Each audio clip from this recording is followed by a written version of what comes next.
Good morning विद्यार्थी मित्रांनो, आज आपण पाहणार आहोत लोकसत्ता संपादकीय विश्लेषणासहित 20 मे 2020. त्यापूर्वी जर तुम्ही आमच्या यूट्यूब चॅनलवर नवीन असाल तर टार्गेट गव्हर्नमेंट जॉब या आपल्या यूट्यूब चॅनलला सबस्क्राईब करा. बाजूला दिलेल्या बेल आयकॉनला क्लिक करायला विसरू नका.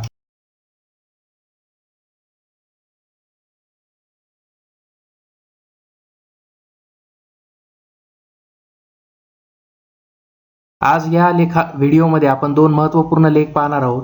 त्यापैकी पहिला लेख जो आहे जो अधिकाऱ्यांवर विसंबवला आणि दुसरा लेख जो आहे अर्थव्यवस्थेचा यलकरी प्रवास याबद्दल आज आपण माहिती घेणार आहोत. तर आपल्याला काही सूचना वगैरे असतील तर ते आम्हाला कमेंट बॉक्समध्ये कळवा. अतिरेकी सहवासवादाप्रमाणे अतिरेकी सावधानता देखील आत्मनाशास कारणीभूत ठरू शकते. आपल्याला धोका पत्करण्याची क्षमता आहे हे उद्धव ठाकरे यांनी सरकार स्थापनेवेळी दाखवून दिले.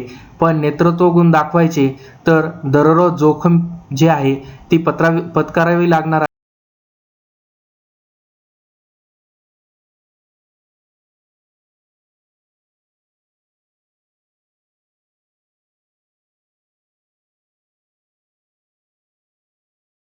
असे सुद्धा त्यांनी सांगितलेले आहे. गर्दीस करोनाचा धोका माहीत नाही असे अजिबात नाही, पण या धोक्या इतकीच दैनंदिन जगण्यातील अपरिहार्यता त्यांच्यासाठी अधिक जीवघेणी आहे. त्यांचा विचार राज्य सरकार करते हे प्रत्ययास आले नाही. तसे असते तर अन्य राज्यांप्रमाणे महाराष्ट्रानेही काही प्रमाणात तरी टाळेबंदी शिथिलतेची पावले उचलली असती.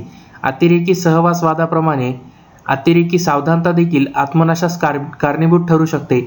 महाराष्ट्राचे मुख्यमंत्री उद्धव ठाकरे यांनी तातडीने लक्षात घेण्याची गरज आहे. राज्यातील टाळेबंदी आहे तशी सुरू ठेवण्याचा निर्णयही गरज दाखवून देतो. पंतप्रधान नरेंद्र मोदी यांच्या इच्छेनुसार सुरू झालेल्या परंतु त्या इच्छेबाहेर गेलेल्या टाळेबंदीचा तिसरा अध्याय 17 मे रोजी संपला. त्यानंतर 18 मे पासून चौथा अध्याय सुरू होणार असल्याची घोषणा खुद्द पंतप्रधानांनीच केल्याने पुढे काय वाढून ठेवले आहे याचा अंदाज जनतेस होताच. पंतप्रधानांच्या म्हणण्यानुसार यावेळी बंदीचे रंगरूप वेगळे असणे अपेक्षित होते. त्याचप्रमाणे काही महत्त्वाचे मुद्दे सोडून केंद्राने अन्य तपशील निश्चितीचे अधिकार राज्यांना दिले आहेत. त्यात जितका शहाणपणा होता तितकाच व्यवहार्यता देखील दाखवली होती. टाळेबंदीचे व्यवस्थापन हे यापुढे दिल्लीतून करणे शक्य नाही याची झालेली जाणीव यामागे नसेलच असेही नाही. म्हणजे एकंदरीत जे टाळेबंदी 1.0, 2.0 जी केलेली होती आणि 3.0 ह्या 3 टाळेबंदी ज्या अगोदर केलेल्या होत्या याचे व्यवस्थापन दिल्लीतून केलेले होते. पण याची आता सध्या जाणीव झालेली आहे असेच नाही. वास्तविक या काळात केंद्रास अनेक नवनव्या जाणीवा झाल्या आहेत. टाळेबंदीच्या 50 दिवसांनंतर आणि शेकड्यांनी स्थलांतरित चिरडले गेल्यानंतर जाहीर झालेल्या आर्थिक योजनेतून जशी ही जाणीव दिसते तशीच ती आरोग्य सेतू अत्यावश्यक करण्याचा आग्रह सोडून देण्यातूनही दिसते. एकंदरीत विद्यार्थी मित्रांनो, स्थलांतरित मजूर जे आहेत ते 100पेक्षा जास्त चिरडले गेलेले आहेत. म्हणजे प्रवासादरम्यान स्थलांतरित मजुरांचा बळी गेलेला आहे. असे जाहीर केल्यानंतर सुद्धा असे जर होत असेल आणि आर्थिक योजनेतून जशी जाणीव दिसते तशीच ती आरोग्य सेतू ॲप जे आहे ते अत्यावश्यक करण्याचा आग्रह अगोदर केलेला होता, परंतु ते आता सोडून दिलेले आहे. त्यामुळे यापुढे टाळेबंदी ही 31 मे पर्यंत वाढवली गेली असली तरीही तिचे व्यवस्थापन राज्यांनी करावी ही केंद्राने सूचक होती. पण तसे काहीही न करता टाळेबंदी होती तशी सुरू ठेवण्याचा राज्याचा निर्णयही तितकाच बोलका ठरतो. मुंबईच्या अनेक रस्त्यांवर मंगळवारी उसरलेली गर्दी पाहून त्यासाठी लक्षात घ्यायला हवी. मुख्यमंत्री म्हणतात त्याचप्रमाणे या गर्दीस करोनाचा धोका माहीत नाही असे अजिबात नाही, पण धोक्या इतकीच दैनंदिन जगण्यातील अपरिहार्यता त्यांच्यासाठी अधिक जीवघेणी आहे. त्याचा विचार राज्य सरकार करते हे प्रत्ययास आलेले नाही. तसे असते तर अन्य राज्यांप्रमाणे महाराष्ट्रानेही काही प्रमाणात तरी टाळेबंदी शिथिलतेचा आधी विचार आणि नंतर कृती केली असती. तसे काही झालेले नाही. मुख्यमंत्र्यांनी सोमवारी रात्री जनतेस उद्देशून हितगुज केले. जणू काही ते पहिल्या टाळेबंदीबाबत भाष्य करीत आहेत असे वाटावे इतके ते ठळकदार होते. मधल्या काळात जनतेत जो काही हाहाकार उडालेला आहे त्या वेदनांची छाया मुख्यमंत्र्यांच्या निवेदनात दिसलेली नाही. जवळपास 2 महिने रोजगार व कामधंद्याशिवाय अत्यंत गैरसोयीच्या वातावरणात सक्तीचे डांबून घेणे अनुभवल्यानंतर सर्व प्रकारच्या जनतेत कमालीची अस्वस्थता येणार हे उघड आहे. तशी ती आलेली आहेच आणि ती सहन करून देखील मुख्यमंत्री वा पंतप्रधान म्हणतात त्याप्रमाणे करोनाग्रस्ताचे प्रमाणही कमी होताना दिसत नाही. याला जबाबदार कोण? याबद्दल आपण सुद्धा म्हणजे आपल्या मनात प्रश्न उपस्थित व्हायला पाहिजे आणि आपण याबद्दल विचार सुद्धा करायला पाहिजे. अशा वेळी वाघ म्हटली तरी खाणार आणि वाघ्या म्हटली तरी खाणारच असे तर आणखी किती काळ मुस्कटदाबी सहन करायची असे जनतेस वाटू लागले असले तर त्यात गैर ते काय? या टाळेबंदीसारख्या निर्णय घेताना सुमारे निश्चित लक्ष असावे लागते. ते साध्य होणार नसेल तर दुसरी योजना काय, तिच्या यशाची हमी किती असा अनेक मुद्द्यांचा जमाखर्च मांडावा लागतो. तो आपल्याकडे कोणत्याही पातळीवर झालेला नाही हे सत्य आहे. त्यामुळे टाळेबंदीतून बाहेर येण्याचा मार्गच सरकारसमोर नाहीये हे देखील तितकेच कटू सत्य आहे. अशा वेळी दुसरा काही पर्यायी मार्ग समोर नाही म्हणून आहे तीच टाळेबंदी रेटणे हेच सरकारकडून सुरू आहे. ते गैर आहे. जनतेस मर्दमराठेपणाची आठवण करून द्यायची आणि सांगायचे काय तर गप गुणाने घरी बसा. याबद्दल सुद्धा आपण प्रश्न उपस्थित केला पाहिजे. सध्याच्या वातावरणात जनतेच्या मनातील अस्वस्थतेची वाफ प्रेशर कुकर प्रमाणे नियंत्रित पद्धतीने बाहेर कशी पडेल याचा विचार व्हायला हवा. तो कर्नाटक, पश्चिम बंगाल, दिल्ली अशा अनेक राज्यांनी केला आहे. त्याचमुळे साथीच्या केंद्रस्थानी असलेल्या रेड झोनमध्येही तेथे काही प्रमाणात का असेना काही सवलती दिल्या गेल्या. दिल्लीत तर रिक्षा व टॅक्सी वाहतूकही सुरू झालेली आहे. कर्नाटकचे मुख्यमंत्री येडियुरप्पा यांनी आतापर्यंत लपून राहिलेले आपले प्रशासकीय कौशल्य दाखवत अनेक सवलती जाहीर केल्या, पण याचा कोणताही मागमूस महाराष्ट्रात दिसत नाही. हे दुर्दैवी आणि आतग्राह्य दोन्ही आहे. महाराष्ट्रासमोर कर्नाटक व पश्चिम बंगाल यांचा आदर्श ठेवावा लागतो हे दुर्दैव आणि महाराष्ट्र सरकारने पिचलेल्या जनतेसाठी काहीच करू नये हे आतर्क्य. एकंदरीत या सरकारात काँग्रेस आणि राष्ट्रवादी या पक्षांचाही समावेश आहे. पण हे पक्ष काही एक ध्येय धोरण देखील सरकार चालवित आहेत असे चित्र अजून तरी उभे राहिलेले नाही. त्यासाठी विद्यमान करोना संकट ही उत्तम संधी होती आणि अजूनही आहे. त्यातही विशेषतः उद्धव ठाकरे यांना आपल्यातील नेतृत्व गुणाचे प्रदर्शन करण्याचाही हाच अवसर आहे. शिवसेनेचे नेतृत्व त्यांच्याकडे येणार होते तसे ते आले आणि त्यांनी मोठ्या प्रमाणावर सेना विस्तार करून ते दाखविले. त्याचप्रमाणे त्यांना आता राज्यास दिशा देण्याची संधी आहे. नेतृत्व करणे म्हणजे अत्यंत संरक्षित वातावरणाचा त्याग करून प्रसंगी धोका पत्करणे. भाजपाची साथ सोडून आपण सुरक्षित वातावरण सोडू शकतो हे आणि काँग्रेस राष्ट्रवादी यांच्याशी हातमिळवणी करून आपल्याला धोका पत्करण्याची क्षमता आहे हे देखील उद्धव ठाकरे यांनी दाखवून दिलेले आहे. पण अपेक्षित प्रश्नसंच घोकून एकच काय तो गुणदर्शक करणे पुरेसे ठरायला नेतृत्व ही काही इयत्ता 10वीची परीक्षा नव्हे. येथे रोजच्या रोज चांगल्या अर्थाने धोका पत्करावा लागतो. तो राहू द्या टाळेबंदी अशीच या निर्णयात नाही. ही अशी सुरक्षिततावादी विचारसरणी मूलतः स्थितीवादी नोकरशहांना योग्य नेतृत्व करणाऱ्यास असे स्थितीवादी असून चालणारे नाही. नोकरशहांना काहीही सिद्ध करायचे नसते आणि आहे ती परिस्थिती उत्तराधिकाऱ्यांच्या हाती सोपवण्याआधी आपण किती उत्तम राखली यात त्याची इतिकर्तव्यता असू शकते. या स्थितीवादी मानसिकतेतून त्यांच्या हातून काही उत्तम घडवून घ्यायचे असेल तर सत्ताधीशास त्यांची ढाल हवी लागते. अशी ढाल पुरवली तरच ही नोकरशाही किती उत्तम काम करू शकते हे उद्धव ठाकरे यांना शरद पवार व नितीन गडकरी सांगू शकतील. अशी ढाल जर या नोकरशहांना पुरविली नाही तर मात्र ते आपल्या सुरक्षित कवचात जातात आणि कोणतेही धोका पत्करत नाहीत. कारण धोका पत्करून जनतेची शाबासकी टाळ्या व विपरीत काही झाल्यास शिव्याशाप खाण्यात त्यांना काडीचाही रस नसतो. त्यांना आहे ते पद राखत निवृत्ती आणि निवृत्तीतर लाभ पदरात पडून घ्यायचा. पण राजकारणी व्यक्ती हाती मात्र फक्त 5 वर्ष असतात. उद्धव ठाकरे यांचे त्यातील 6 महिने गेलेत. त्या 6 महिन्यापैकी 2 महिने हे करोना काळ म्हणजेच हक्काची निष्क्रियता. ती जनतेने काही काळ गोड मानून घेतली पण आता त्याच्यासाठीही काही होताना दिसलेले नाही. तर या सरकारची पुण्याई आटण्यास सुरुवात होईल. ती प्रक्रिया एकदा का सुरू झाली की थांबविणे कठीण आहे आणि उलटवणे त्याहूनही कर्मठपणा तसे होऊ नये असे वाटत असेल तर या सरकारला टाळेबंदी पलीकडे विचार आणि कृती करायला लागेल. त्यासाठी सरकारचे नेतृत्व करणाऱ्यास आभासी सुरक्षिततेचा त्याग करावा लागेल. ती वेळ आली आहे. जो अधिकाऱ्यांवर विसंबला त्याचा कार्यभंग बुडला हे सत्य याची जाणीव करून देईल. एकंदरीत विद्यार्थी मित्रांनो, या लेखामध्ये जे लेख दिलेला आहे तो लेख महाराष्ट्र सरकार तसेच महायुती व उद्धव ठाकरे यांची निष्क्रियता दर्शवत आहे. परंतु यामध्ये आपण सुद्धा एक लक्ष घेतलं पाहिजे. या अगोदर आपण लेख पाहिलेले आहेत की जी आर्थिक मदत आहे केंद्राने केलेली नाहीये, तर राज्य विविध योजना किंवा कोणत्या म्हणजे उद्देशाने जनतेच्या हितासाठी काम करेल, हितासाठी काम करणे चालूच आहे. सध्या आरोग्य सेवा वगैरे विविध प्रकारच्या ज्या सेवा आहेत ते देणं चालूच आहे.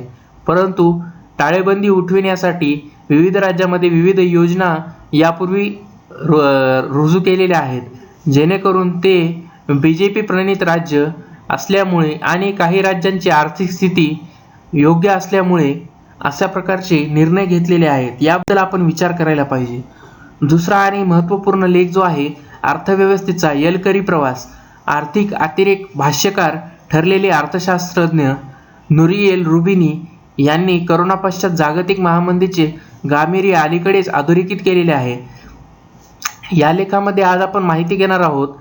ते जे नुरिएल रुबिनी जे आहेत अर्थशास्त्रज्ञ यांनी जे जागतिक महामंदी येणार आहे त्याचे गांभीर्य अधोरेखित केलेले आहे, त्याबद्दल माहिती घेणार आहोत. अमेरिकेतील गृहकर्ज बाजार कोसळण्याचे भाकीत 2008च्या आर्थिक संकटाआधीच वर्तविणारे आर्थिक अतिरेक्याचे भाष्यकार ठरलेले अर्थशास्त्रज्ञ नुरिएल रुबिनी यांनी करोना पश्चात जागतिक महामारी गांभीर्यही अलीकडेच अधोरेखित केलेले आहे. त्यातून मिळणाऱ्या अंतर्दृष्टीवर आधारित ही मांडणी आहे. नुरिएल रुबिनी 62 वर्षीय अर्थशास्त्रज्ञ अमेरिकीय आहेत. सप्टेंबर 2006 मध्ये रुबिनी यांना त्यावेळी प्रचंड तेजीत असणाऱ्या अमेरिकेतील गृहकर्ज बाजार नजीकच्या काळात कोसळण्याचे भाकीत केले होते. वर्षभरातच रुबिनीने जे भाकीत केलेले होते ते खरे ठरले.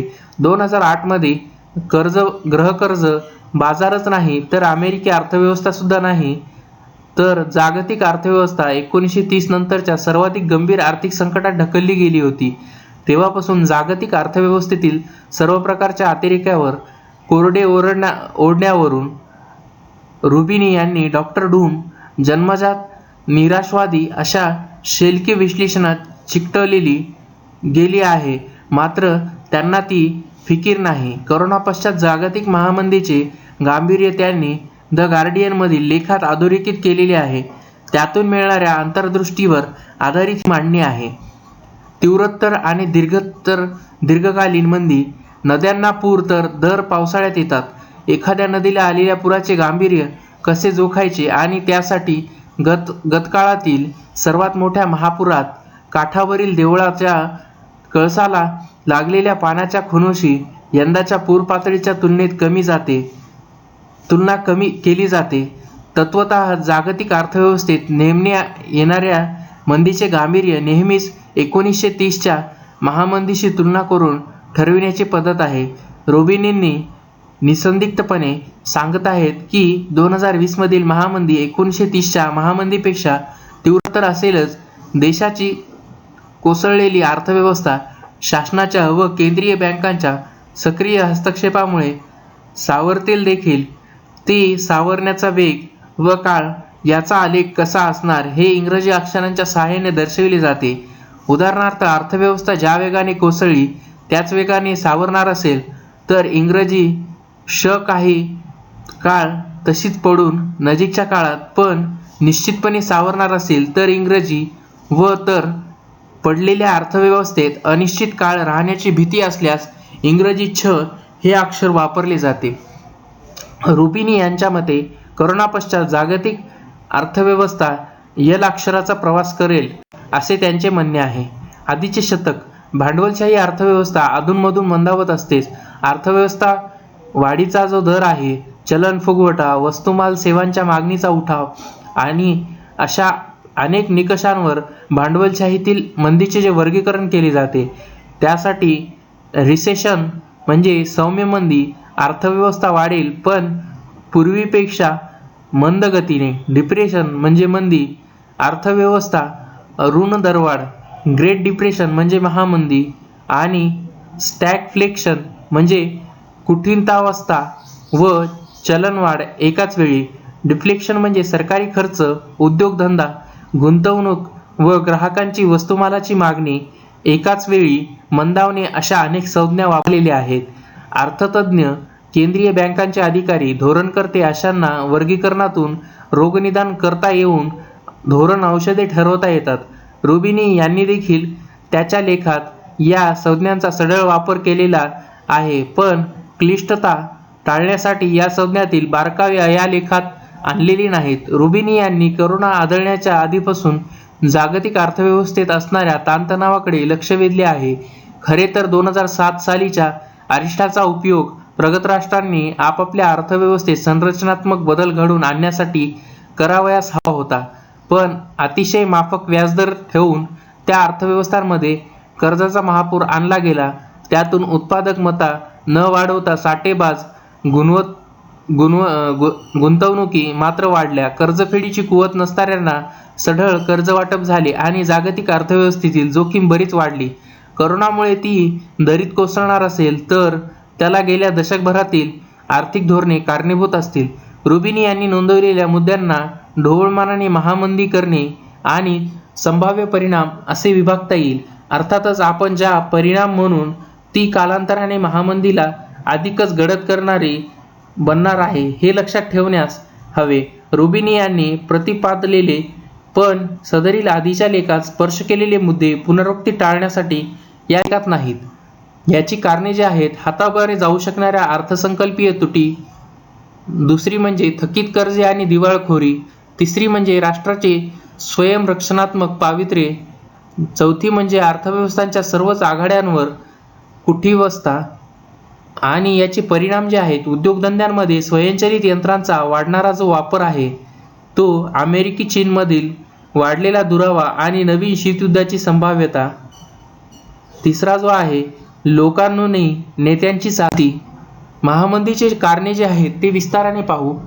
अर्थसंकल्पीय तूट, विकलांग अर्थव्यवस्थाला ऊर्जित व्यवस्था आणण्याची कुवत त्या देशांमध्ये राष्ट्रीय सरकारशिवाय कोणाकडे नाही. जाहीर होत असणाऱ्या सर्वच मदत योजनांमुळे अनेक राष्ट्रांच्या अर्थसंकल्पीय तुटी म्हणजे GDP 10% वाढणार आहे. देशांच्या सरकारच्या डोक्यावरील प्रमाणाबाहेर कर्ज वाढण्याचे परिणाम व्याजदर वाढण्यात, देशांतर्गत खाजगी क्षेत्राला कर्ज उभारणीसाठी कठीण होऊ शकतात. थकीत कर्जे आणि दिवाळखोरी, जगातील छोटे मोठे उद्योगधंदे आणि कुटुंबियाच्या डोक्यावर आधीच न झेपणारी कर्जे आहेत. अनेक दिवसांच्या टाळेबंदीमुळे उद्योगधंदे, रोजगार सुद्धा बुडलेले आहेत. यातून अर्थव्यवस्था, थकीत कर्जाचे प्रमाण वाढणार, उद्योगधंदे व कुटुंबे दिवाळखोरी जाहीर करतील. त्याचा परिणाम बँक, गैर बँकिंग वित्तीय कंपन्यांच्या कर्जरोख्यांमध्ये गुंतवणूक करणारे म्युच्युअल फंड, विमा व पेन्शन फंड्स यांच्यावर होऊ शकतात. बँकांच्या खाजगी कॉर्पोरेट व्याजावर, पेन्शनवर, आपले मासिक खर्च भागविणाऱ्या नागरिकांच्या क्रयशक्तीवर त्यामुळे परिणाम होऊ शकतात. स्वयंरक्षणात्मक पावित्र्य, करोना पश्चात श्रमिक, वस्तुमाल, सेवा, तंत्रज्ञान, माहिती आणि भांडवल यांचा मुक्त देवाणघेवाणीवर बंधने येतील. आत्ताच वैद्यकीय उपकरणे आणि औषध, अन्नपदार्थ यांच्या निर्यातीवर अनेक देशांनी निर्यातबंदी ठोकलेली आहे. जागतिकीकरणाच्या विरुद्ध प्रक्रिया घडतील. कदाचित छोट्या राष्ट्रांचे व्यापार गट तयार होतील. जागतिक व्यापार संघटनेच्या स्थापनेनंतर जागतिक व्यापारात सातत्याने वाढ झालेली आहे. त्यांनी जागतिक GDP वाढविण्यात हातभार लागला. देशांच्या स्वरक्षणात्मक पावित्र्याने तो व्यापार आक्रसेल. अर्थव्यवस्थांचा सर्वच आघाड्यांवरील कुंठितावस्था, जगामध्ये मोठ्या अनेक उत्पादकांकडे विक्रीसाठी पडलेल्या तयार मालाचा उठाव होण्यापर्यंत नवीन उत्पादन चक्र सुरू होणार नाही. झालेच नाही तर कच्चा माल व कामगाराच्या अनुपलब्धतेमुळे पूर्णशाने वापरता येणार नाही. खनिज तेल, पोलाद, इतर वस्तूंच्या किमती मागणीअभावी पडलेल्या राहतील. सरकारची बरीचशी वित्तीय साधनसामुग्री आग विझवण्यासाठी खर्ची पडून त्यामुळे उत्पादन क्षमतेमध्ये वाढ तसेच रोजगार निर्मिती कमीच होईल. महामंदीचे संभाव्य परिणाम: स्वयंचलितकरणाला वेग, जागतिक उत्पादन साखळीतील जोखीम अतिशय नाट्यमयरित्या पुढे आली आहे. त्यावर मात करण्यासाठी अनेक कंपन्या राष्ट्रांतर्गत उत्पन्न करण्यातील फायदा तोट्याची जोखीम चाचपणी करतील. मोठ्या कंपन्या भांडवलाची कमतरता नसणे त्यातून भांडवलाची गुंतवणूक करतील. स्वयंचलित यंत्रे, यंत्रमानवाचा वापर, संघटित क्षेत्रात वाढ होईल. त्यामुळे नवीन रोजगार निर्मिती नाहीच पण असलेल्या वेतनमानावर व अर्थातच क्रयशक्तीवर परिणाम सुद्धा होतील. नवीन शीतयुद्ध: डोनाल्ड ट्रम्प यांच्या राजवटीत अमेरिका आणि चीन यामध्ये सर्वच पातळीवर तयार झालेला दुरावा ट्रम्प नोव्हेंबर 2020 मध्ये पुन्हा राष्ट्राध्यक्ष बनले तर आणखी वाढेल. रशिया, इराण, उत्तर कोरिया यांच्याशी आघाडी करून शी जिनपिंग यांच्या नेतृत्वाखाली चीन त्याला कडवे उत्तर देण्यास प्रयत्न करेल. सायबर युद्ध: कधीतरी कमी क्षमतेच्या लष्करी चकमकी घडू शकतात. क्रिया-प्रतिक्रिया नियमानुसार इतर राष्ट्रांमधील संरक्षणात्मक मानसिकता वाढीला वेग लागेल. आपल्या देशातील उद्योगधंदे आणि रोजगारावर बाहेरच्या व्यापार युद्धावर परिणाम होऊ नये यासाठी आर्थिक व्यूहरचना सुद्धा केल्या जातील. लोकानुयायी नेत्यांची चालती: गेल्या काही वर्षात जगातील अनेक देशात खरी लोकशाही बॅकफूटवर गेली आहे. एकाधिकार गाजविणारे, लोकानुनय करणारे नेते अनेक देशांमध्ये जनतेने निवडून दिले आहेत. आर्थिक अनिश्चितता, बेरोजगारी आणि आर्थिक विषमतेचा काळ असे नेते उदयास येतात. स्वदेशी मालाचा आग्रह: बाहेरून येऊन स्थानिकांच्या रोजगारावर गदा आणणाऱ्या स्थलांतरित विरोधात घोषणा देत लोकानुनयी नेते सर्वत्र पकड बसवित आहेत. याचा संदर्भबिंदू जो आहे, करोना पश्चात जगात आर्थिकच नव्हे तर राजकीय व लष्करी शक्तीचे पुनर्गठन होऊ घातले आहे. लगेच खडखडी घेऊन तुकडेच पडतील असे नाही पण जमिनीखाली संतपणे पुनर्गठनाची प्रक्रिया होतच राहील. कोणत्याही कॅम्पशी विनाकारण जवळीकता न दाखवता आपल्या देशाच्या हितासाठी कोट्यावधी कामगार, कष्टकऱ्यांना, विशेषतः तरुणांना सामावून घेणारी रोजगार केंद्री अर्थव्यवस्था भारताने उभारावी. आपल्या अटीवर गुंतवणूक वा व्यापार करार जरूर करावेत. बाहेरच्या आगीची झळ आपल्या अर्थव्यवस्थेला व नागरिकांना लागणार नाही यासाठी अत्यावश्यक ते सर्व करावे. एकंदरीत विद्यार्थी मित्रांनो, हा लेख खूप महत्त्वपूर्ण आहे. जर यामध्ये काय आपल्याला शंका वगैरे असेल आणि असेच संपादकीय तसेच स्पर्धा परीक्षांसाठी महत्त्वपूर्ण व्हिडिओ पाहण्यासाठी टार्गेट गव्हर्नमेंट जॉब या आपल्या यूट्यूब चॅनलला सबस्क्राईब करा. बाजूला दिलेल्या बेल आयकॉनला क्लिक करायला विसरू नका. व्हिडिओला लाईक, कमेंट, शेअर करा.